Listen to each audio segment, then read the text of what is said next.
Thank you very much, Hannah. Thank you for inviting me to this conference. And special thanks, in fact, for keeping up with organizing this conference, because I have to admit that besides the Grey Net, this is the unique conference in Europe and probably in the world too. So keep up the good work. Excellent. Good morning, everyone. It's nice to be back in Prague.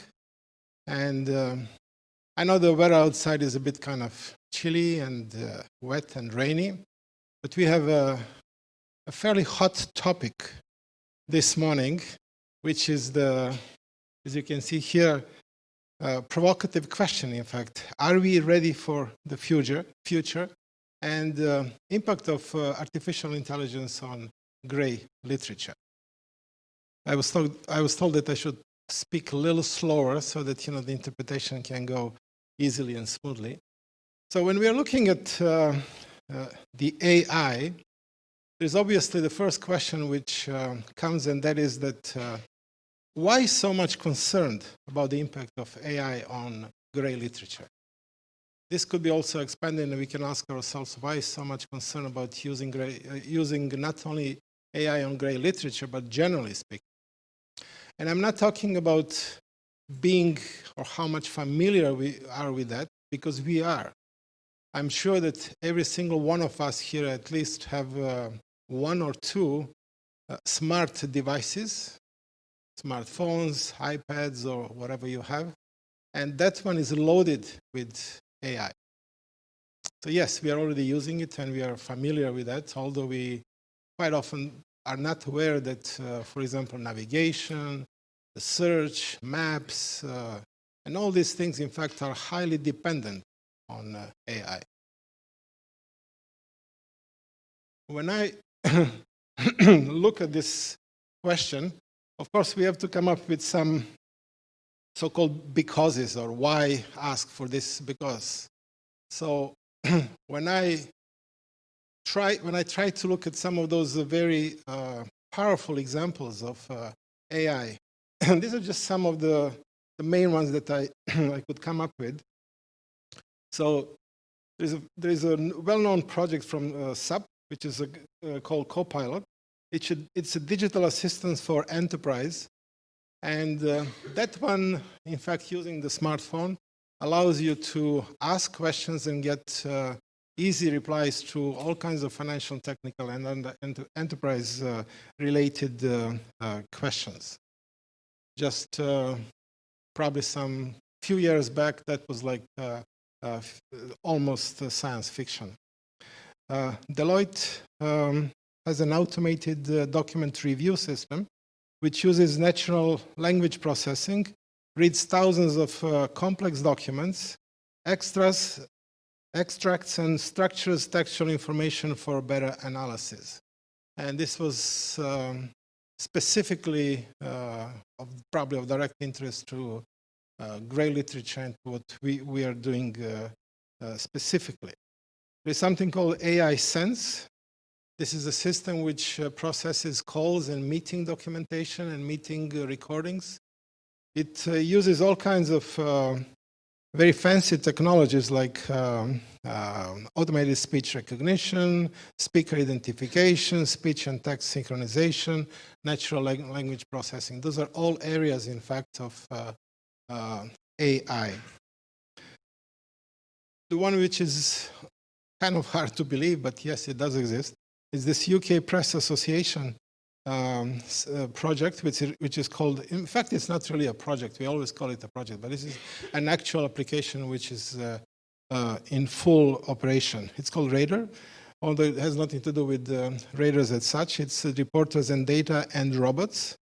And that uses robots, in fact, to write, not to read, to write 30,000 local news stories each month, which are fed into a variety of data from the government, public services, local authorities.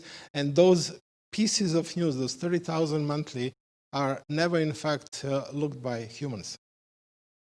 We have also this famous Google Global Fishing Watch.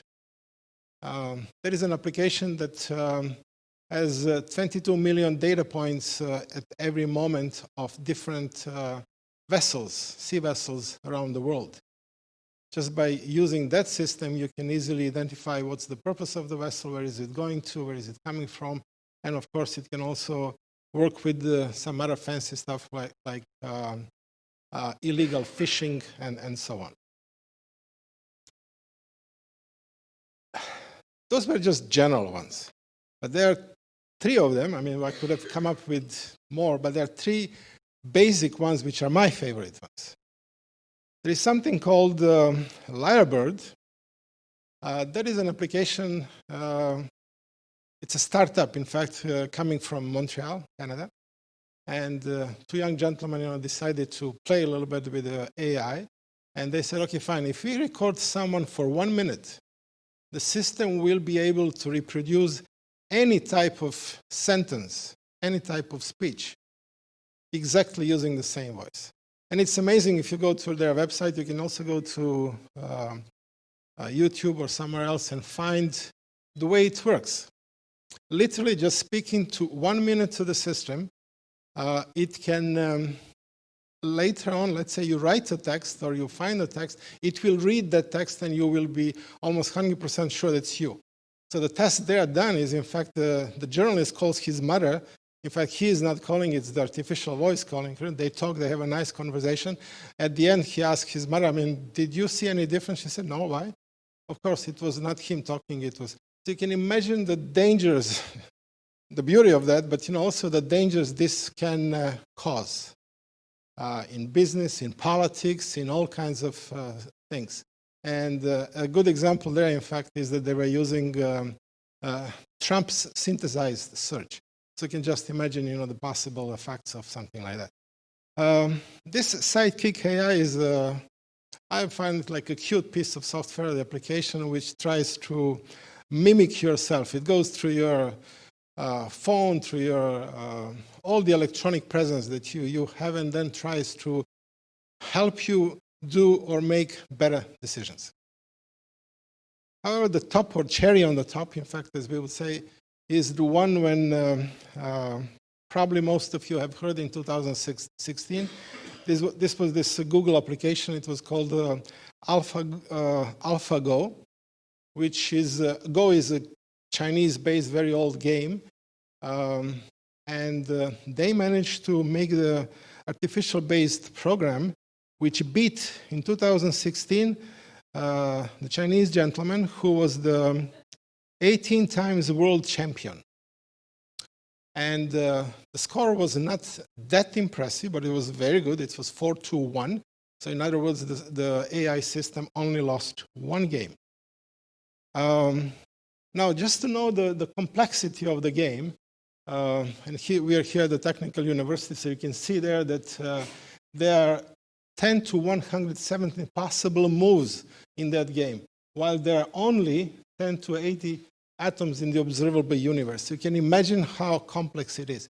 So it is not we used to say, well, it's the power of the computing. No, this is the power of AI, the algorithms which are behind it. Because if you go with the power of computing, you will never be able to do that. Now, this is amazing news, but what is more amazing, it was probably not even reported well, is that just 1 year later, they came up with this AlphaGo 0. That was the system which was learning by itself and managed to beat the original AlphaGo 100-0. So in other words, there was no chance to be beaten. And that was, again, using artificial intelligence. And if you probably had the chance to read the end, that is the system which is using a very specific so-called reinforcement learning, which learns by itself. Powerful, isn't it? Anyway, so let's go back to the presentation. This was just an introduction.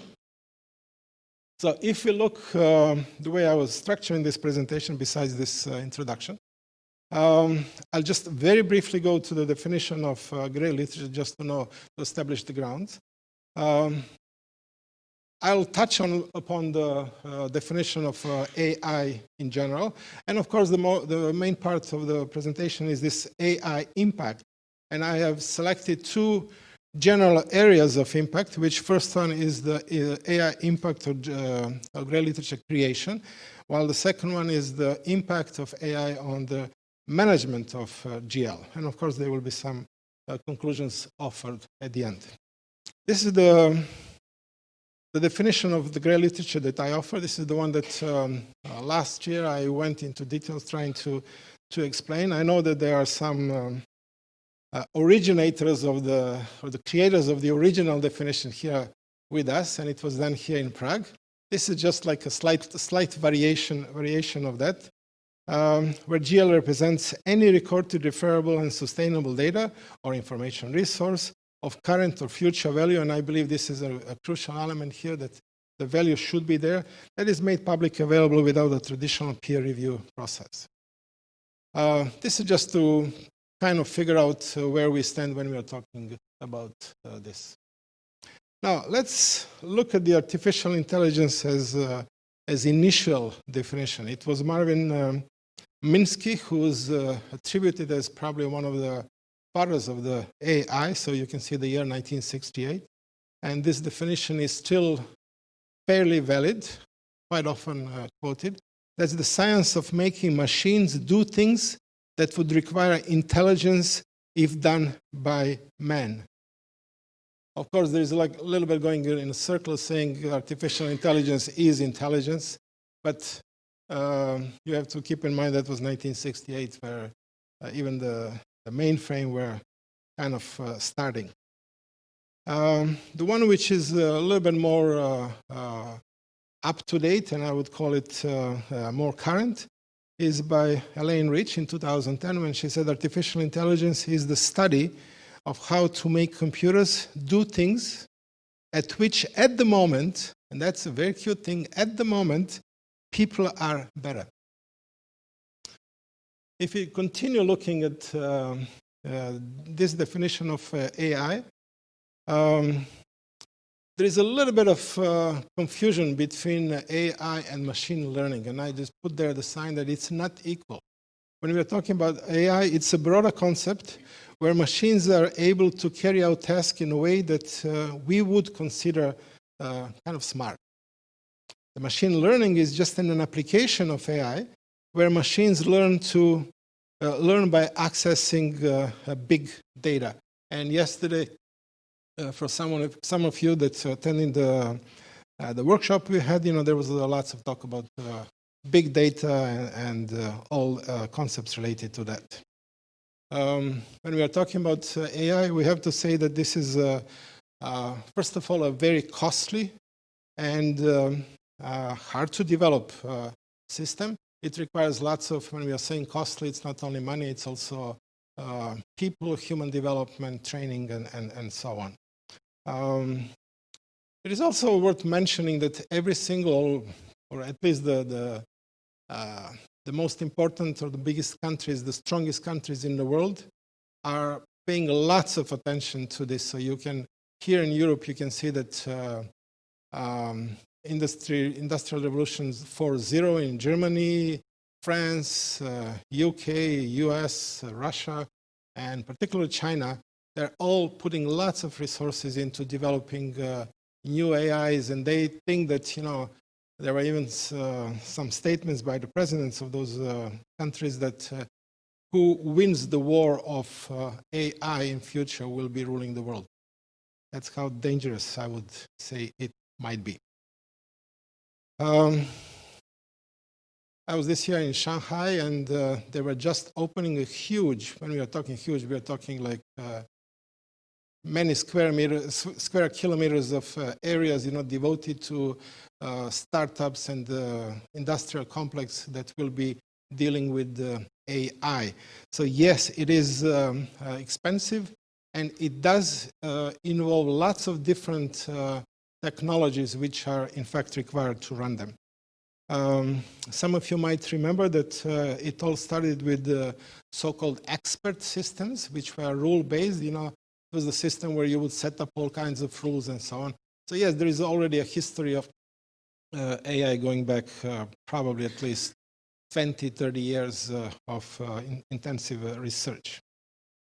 today's algorithms can understand, can learn, can predict, can adapt, and can operate autonomously. So that's also some of the basic facets of this phenomenon nowadays. When we are talking about, when we continue talking about artificial intelligence, we have to know that, this is not like it used to be that you have a gadget, you have a robot. Everyone thinks like, okay, robot, that's artificial intelligence. Artificial intelligence is usually just built into physical systems. And those could be robots, those could be these self-driven cars, consumer electronics like smartphones that we are having, as well as quite a few security systems which are all around. And when you look at, for example, the things which were happening in UK or now in Turkey, you can see all these surveillance cameras. They're working like one, because you have one that continues to another one. So that's all artificial intelligence being in fact used in those built-in physical devices. And then of course you have all the other applications which we are quite aware of, starting from games to search engines and so on. This slide, when I was building this, I was thinking, should I put it or shouldn't I?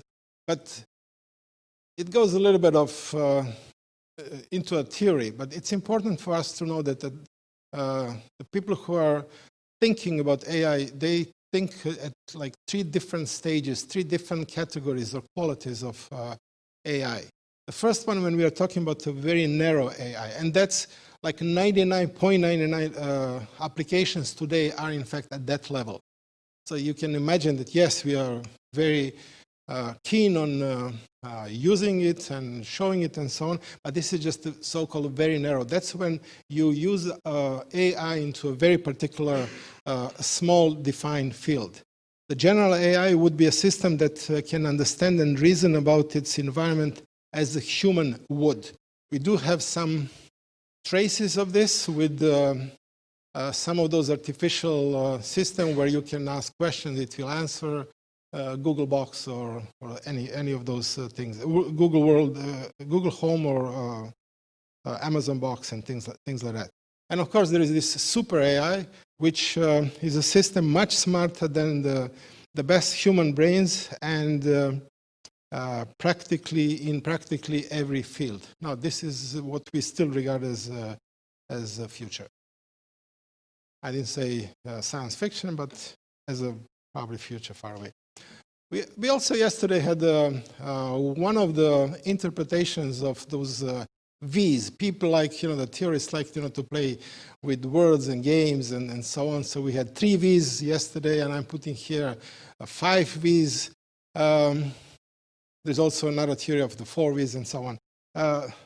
This is in fact just a model, in fact, trying to look at the information and data in some kind of organized way. So yes, we are talking about, you can talk about variety, where you have the structured and unstructured data, you have a digital form, you have so-called oral or paper formats, you can have linked or unlinked data, you have static or dynamic, you have the questions of privacy and so on. That's all regarding to the actual variety of the information. The volume, you get the legacy, the newly created, sustainable, interoperable storage, and all these elements that we are most of us familiar. I'm presenting this because I will be going, in fact, when I'm talking about the impact of AI, I'll go literally one by one. And the one which we had yesterday, a nice discussion about, it's the question of veracity. That's the question of, in fact, how trustworthy is the information? And that is directly, in fact, related to AI being able to create the tons of this. Then you have the speed and assets. And I like especially the top one, which is also the V. It's the value, in fact, it's the asset. When you're talking about the business value, you can talk in the brand, which is a value too, the reputation, performance, and of course, intellectual property. So if you're looking at the impact of AI on GL regarding the creation, and it's the variety. The gray net, in fact, lists over 150 some actual formats or types of gray literature. The list here is only 30 some. So you can see that almost everything that's not peer-reviewed, you can be easily put here. I'm taking out only one, which are the data sets, because we don't have time, or probably the same reasons can be applied for this one. So when we are talking, I try to put there in the bold some of the main elements. So when we are talking about sources of data and information on the Internet of Things, for example, IoT, machine-to-machine communication, self-driven cars, robot sensors, security systems, surveillance, and so on. These are all potential, in fact, new types of data generated by completely outside of the human impact. And this is something that, of course, we have tons and tons of that. Then it's directly related to the number of connected devices which are creating those specific data. And by the way, the biggest consulting company are in fact not agreeing on the number. The difference is in billions, literally, how many of those connected devices we have nowadays and how many will become in 2 or 3 years. This all creates a challenge for GL researchers, for practitioners and managers. These tons of data, the multiple formats, usually unstructured data, and very application specific. How do you manage all that? We have also highly contextual and software dependent, because every single one of those applications, in fact, is using its own standard, because we are at the very beginning. So the standardization is not really that popular at the moment, because people are looking more at resolving the problem, resolving the issue, than trying to make a specific standardized approach to that. We have also the question of linked data, which is something preferred for the semantic web and so on. And when you look at all this, identifying and finding a role for classical GL management becomes a challenge. So yes, we can ask ourselves, are we really ready to manage so many new types and formats? When we're looking at the question of volume, and this is something that probably we are most familiar with, these are just some of the things, because if you're looking, and please know that this is some statistics that I found, and that's amount per minute. It's not per year, it's not per month, it's per minute. So you can see that forecast requests received by the Vera channel, 18 million requests a minute. Is someone going to kind of collect that and do the gray literature type of management? And you can go down and see it, that it really, really goes far. If you're looking on the left side here, you can see that there are 2.5 exabytes of data that are produced every day. Now, scientists in social science, they show that people cannot really understand anything bigger than 1,000. In our brains, we know we can relate ourselves to 1,000. Even 1,000 is kind of a big number to relate to. Here we have exabytes. Billions and billions, right? But the best way to kind of realize that really means that every day 250,000 libraries of Congress are being created. That's how much that. Then we can say, oh my God, that's really, really a lot.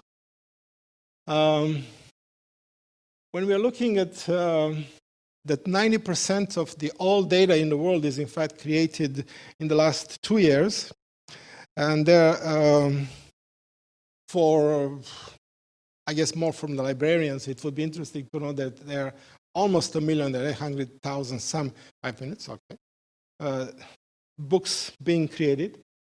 And I like this one, that 270 billion emails are being received each day, but amazing figure is that 60% of that is actual spam. I was told that I have to hurry up. Okay, so here the question is, are we ready to manage petabytes of information and data, although we don't even, probably cannot comprehend the petabyte value as such. The veracity is, the definition is that it's conformity to facts, accuracy, and habitual truthfulness. And when we are looking at the challenge with AI, we have a black box, in fact. We don't know what is being and how is that being decided inside that AI algorithm. There is no documented procedures or step to follow. And quite often discussed in this area is the so-called algorithmic bias. And you have the cases in courts where they use, in fact, AI to decide on cases. And it was realized, that, for example, that the black men were, in fact, biased against in some of those applications, so they had to cancel it. So yes, the applications are being used in very strange areas already. So here is, are we ready to guarantee? Let's say we are GL managers. Are we really ready to guarantee accuracy and truthfulness of the information and data we are collecting? The velocity, we already mentioned, it's really the speed of information creation, which is tremendous every day. And it's just two elements here to mention, that by 2020, about 1.7 megabytes of new information will be created by every single human being. For every second, in fact. So, I mean, it's just really difficult to understand how much information is there.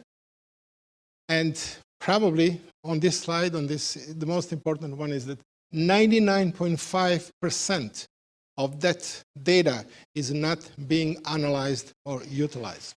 And that's something probably that GL as management, as a science, and so on can help at least to push it a little bit to the left. Can we really cope with such speed of data creation? The question of value, there's lots of talk about the information being an asset, because we know it costs millions, but it's still difficult to measure and financially evaluate. It's hard to tell where it sits. It's hard to define its quantity, the quality, and even its origin. And that's especially true in huge international corporations. It's also funny to say that many claim to own the assets, but they try to avoid the accountability for it. I'll skip the rest. I believe the slides and everything will be available, so you will be able to have a look.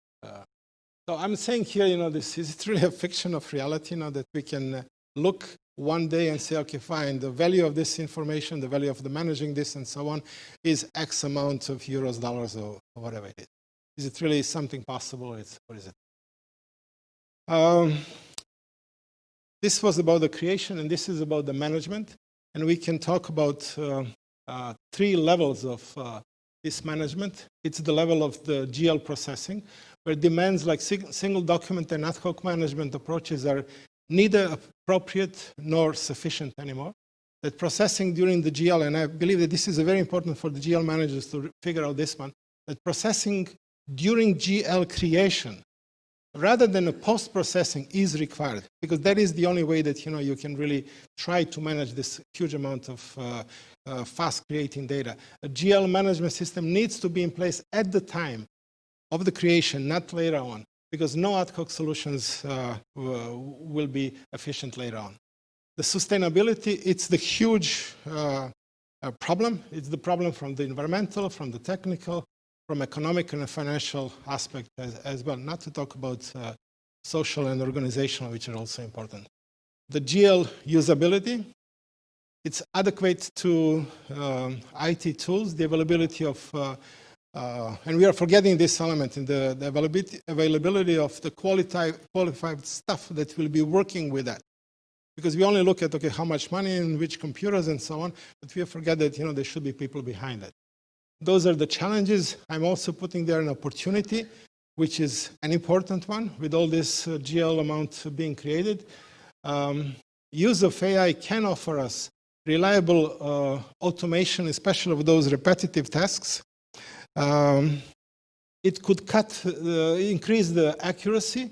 There will be no fatigue because it's done by a machine. There will be added intelligence, semantic understandings, and some other benefits as well.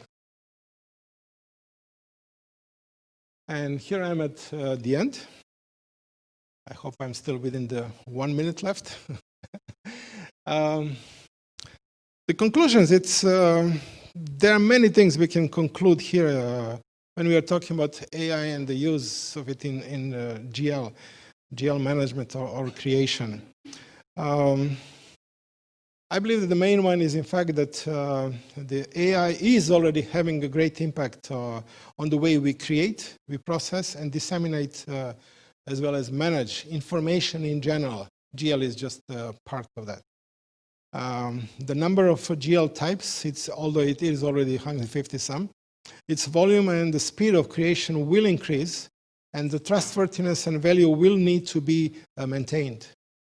The processing needs to be well taught and present from the beginning, and I believe that would be probably the main takeout from all this. So no ad hoc or post processing. Environmental, technical, economic, financial, as well as social organizational constraints need to be taken into consideration if long-term GL sustainability is to be provided.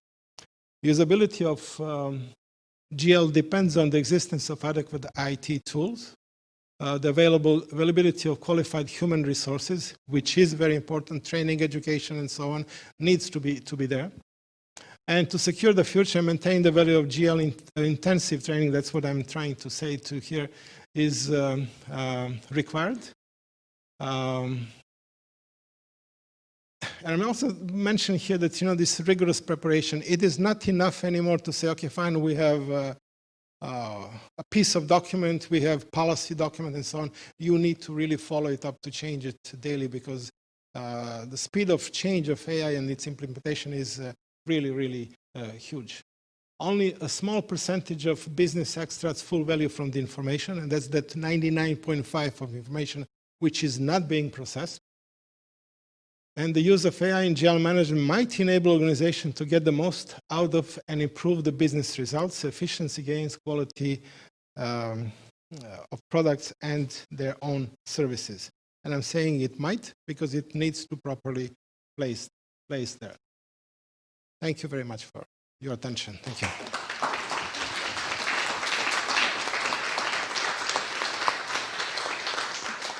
Thank you, Dopi, for this presentation. I must say, the amount of data, it was really scary information. And I wonder about the amount of data which we create during this conference, during this date. Okay, so are there any questions? Nějaké dotazy?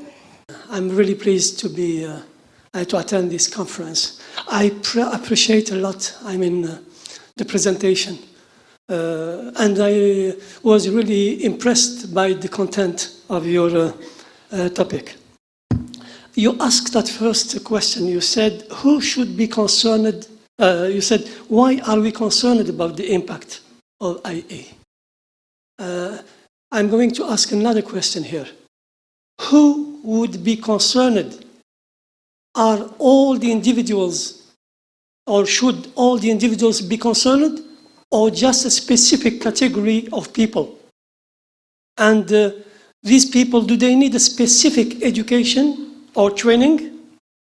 And where are they going to live, these persons, these specialized persons, in society or in a special environment? It's a great question. Thank you very much for this. It's maybe a good thing that I left this one as the last slide and I didn't change it, because it's by Stephen Hawking, who said it's likely to be either the best or the worst thing. It depends how is it being applied. Some of the strongest AI applications are nowadays, as it was unfortunately, the history shows it was the case with all this new development, it's the military. And if you're putting the question that way, yes, there is that danger that a very specific part of the society will be using all these special brains and resources and putting them or gearing them towards that. And sorry to say, but in my view, military means destruction. And we don't want that. We want something which is innovation. We want creativity. We want to make our lives better and so on.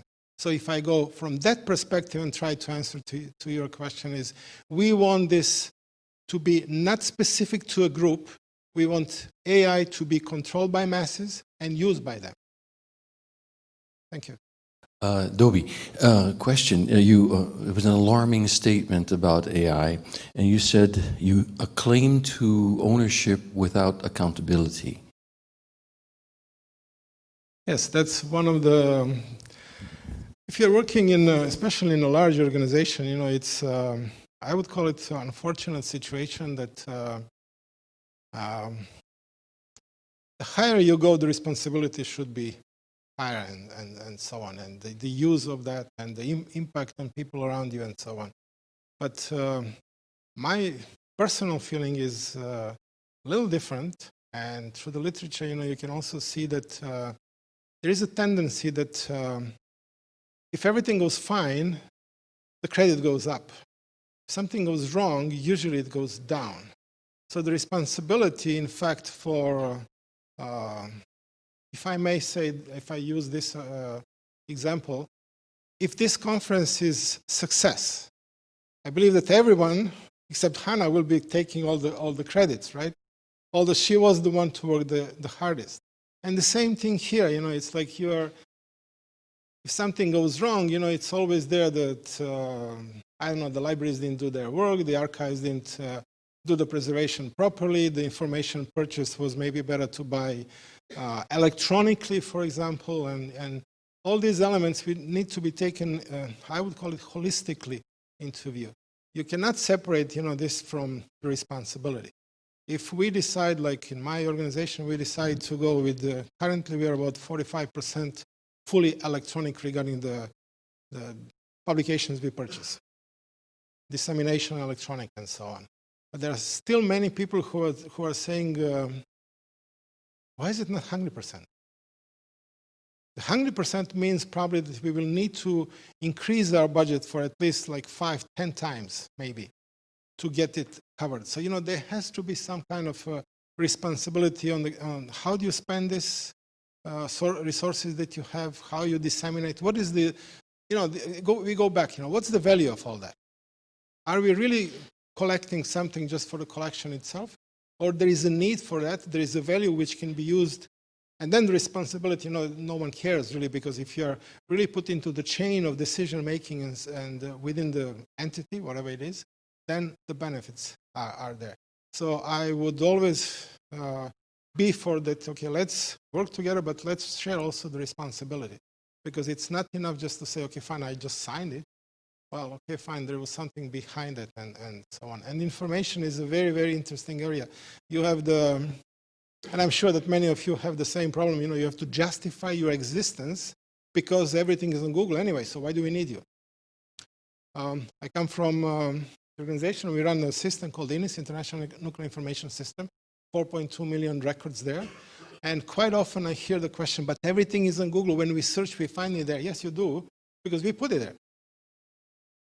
And so, no, this is already available. Yes, majority of articles, books, and all this published literature is available. If you go back to gray literature, we even did a study with the help of Google, and we came out that around almost 20% in fact, of our resources available, information resources available, are not available anywhere else except for us. So we are a unique source of that, which means there is a value that, out of those 4 million something, a great amount of that is being contributed. And this is when today, when we are discussing these issues with our management, this is one of the things that we have to kind of emphasize. You can have all this beautiful system, you can have an AI and so on, but at the very, very end, still, and I'm saying tomorrow, but still, it's the human judgment which is prevailing. So I am still on the side of it could be good, the AI could be good, useful and so on, but we do have to respect the human decision and the human factor in that.